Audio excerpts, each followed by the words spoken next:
One podcast or YouTube channel that I do always advocate, I actually advocate for a couple to you guys, 31 Thoughts and things like that. They're such good podcasts, but one is the Leafs Nation. It's actually pretty good. There's like Flames Nation and whatever. I'm sure you guys know what I'm talking about. Now, so I was listening to the Leafs Nation last night, and Nick Alberga had David Pagnotta on. I'm sorry, I'm butchering his name probably. And he gave out some pretty interesting information that at least I didn't know before. Now, we do know that the Leafs have obviously been interested in Scott Laughton definitely this year. That is absolutely true. They've been clearly coming after a center, and we know that the Maple Leafs have wanted a center with term. That's another important thing, a center with term. And logically, this makes a ton of sense because, again, the Leafs have had a center issue for years. I understand we have Tavares, I understand we have Matthews, but for the lack of depth is astonishing. They're playing Pontus Holmberg on the second line sometimes when John Tavares gets injured. I'm sorry, if you're paying Pontus Holmberg there, you have an issue, and you don't just have an issue, you have a big issue. Now, I've gone through what center with term might mean. I've advocated for Ryan Strome. I'm a huge Ryan O'Reilly fan, although there's rumors that he didn't really like playing with the Leafs. There's also rumors that he didn't like Sheldon Keefe. I don't know exactly which rumor is true. I don't really talk too much about Ryan O'Reilly simply because there's rumors that he just didn't want to be here. So if a guy doesn't want to be in your organization, just get rid of him, whatever, who cares? Just move on from him. It's an irrelevant conversation to have. Now, the interesting information on the Leafs Nation that Pagnotta gave was the fact that the Maple Leafs had been inquiring about Laughton for a long time, not just this season, but this goes back from the draft, and we got the cost that it would take to acquire Scott Laughton as well.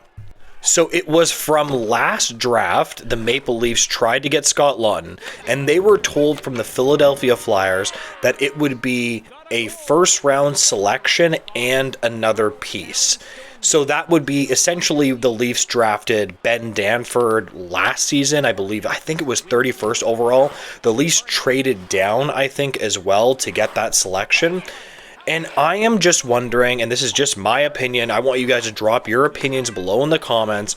Tell me what you think about this. I don't know about you guys, but I would have done that in a second. Yes, I know it's a first round selection, but you guys need to understand the data around first round selection. So if you look at it first, second, third, fourth, fifth, sixth pick, once it gets closer to the second round, let's say you're from a 25th to 35th overall pick, something around that range, those players only have about a 15% chance to actually even make the National Hockey League, and they have an even lesser chance to become an impact player.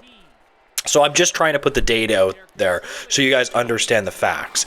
Here's the thing. You're always going to have players like Ryan O'Reilly, Patrice Bergeron, David Pastrnak, Shea Theodore, all of these excellent players that are drafted in the late first round, second round. Ryan O'Reilly, by the way, was such an unbelievable second round pick. He was drafted in the early second round by Colorado. Unbelievable pick. Sometimes some players are just really good in junior, but they're not elite in junior, and then they just make the NHL and they have such a good brain for the National Hockey League that they just end up being unbelievable in the NHL. But that's very rare. So I would absolutely have traded that late first round selection and another piece. Now, the caveat to what I'm saying right now is, what was the other piece, quote unquote? When I say the other piece, what exactly was the other piece? The other piece could be Easton Cowan. Now, if they started bringing up Easton Cowan's name, I would say, hell no. I wouldn't have traded that for Scott Laughton. But if it was a first round selection and something else, absolutely I would have done it.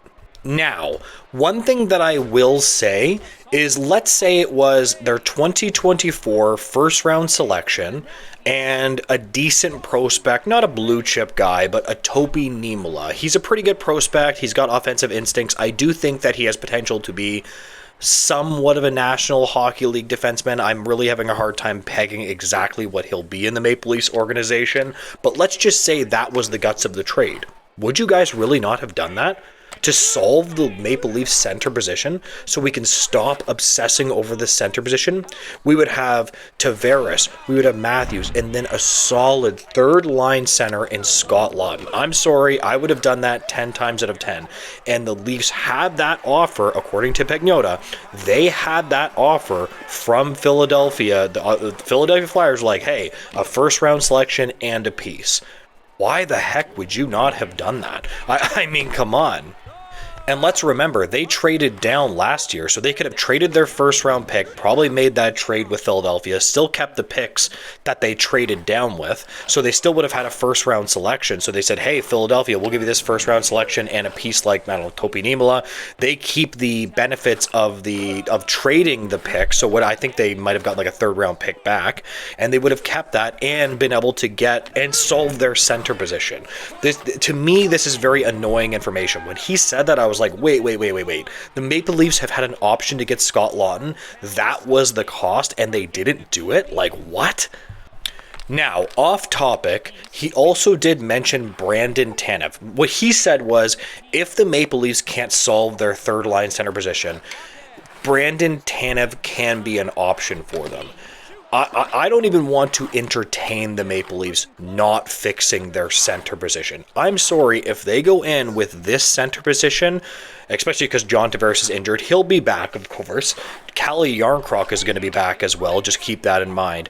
But if they do not solve their center position, that is unacceptable to me. I will say, though, that I very much do like Brandon Tanev. I think he's a really, really good player. I think, it's funny, he actually blocks a ton of shots as well. He's just like his brother. All these guys do. They're not super physical players, but he will block shots like crazy, just like Chris Tanev. I wouldn't mind that. I just don't like that he was alluding to the fact that the Maple Leafs might not solve their center position.